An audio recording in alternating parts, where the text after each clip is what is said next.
Were you one of those kids who was a compulsive scribbler or a drawer or someone who made things? I was certainly someone who made things, and I think my practice now has gone full circle. What sort of things did you make? At that time, back in the Dark Ages, it was possible to buy little plastic dolls in Woolworths, little tiny things like this. And I used to make them into give them plasticine tails and make them into mermaids or whatever. So I lived in a whole imaginary world, very similar to what I'm doing now. Did you learn ballet in Toronto or in Brisbane? In Brisbane. So your life took you away from Brisbane at what age?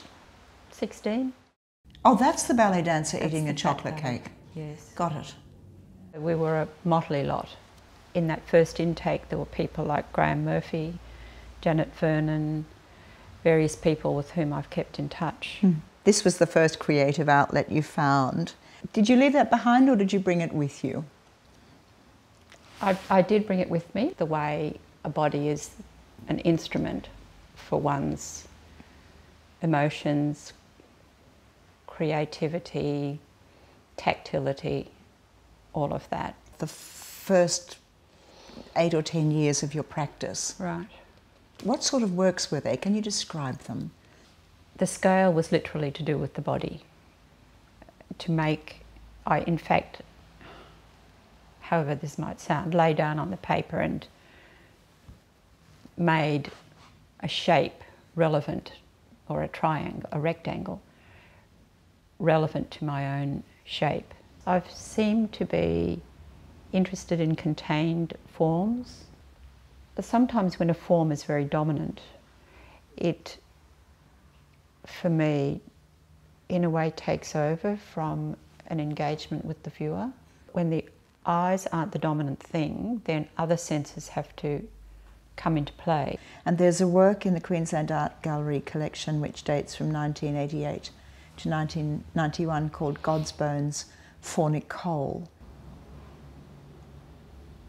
Soon after Matthew, I became pregnant with another baby, and that child died. It was cot death. But at the time, people didn't make, it was just all hushed up and the baby was taken away. And so the God's Bones work was for Nicole, to make a memorial that she'd never had. I think what I try to do is to talk about what it is to be human and the fragility of that experience. Can you talk to us about one dancers?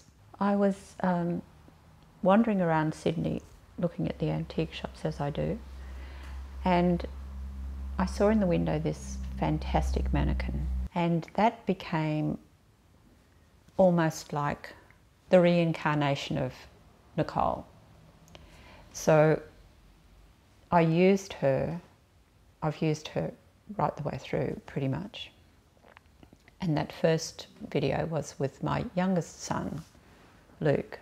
Who's behind the camera, Judith? My middle son, Peter.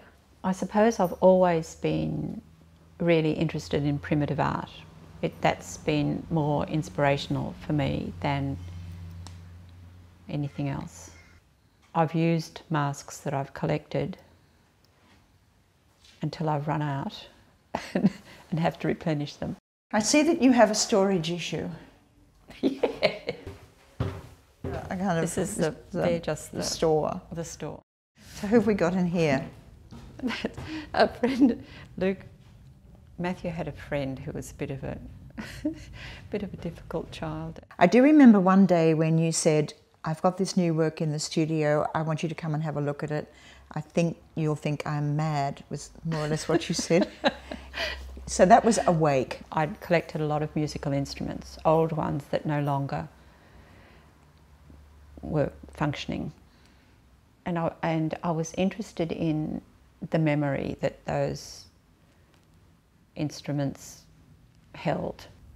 The shadows are really more important than the actual objects, You have very precise lighting, which is actually very much like stage lighting, very Yes, it is. dramatic. Yes. Yeah. Well, the next one is a journey, and that was a journey through the afterlife, sort of.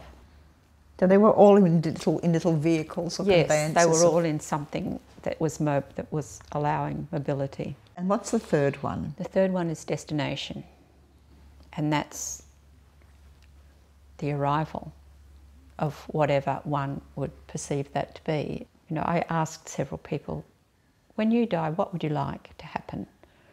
And though I haven't really been able to follow that in any direct way, that's the premise. What are you working on now?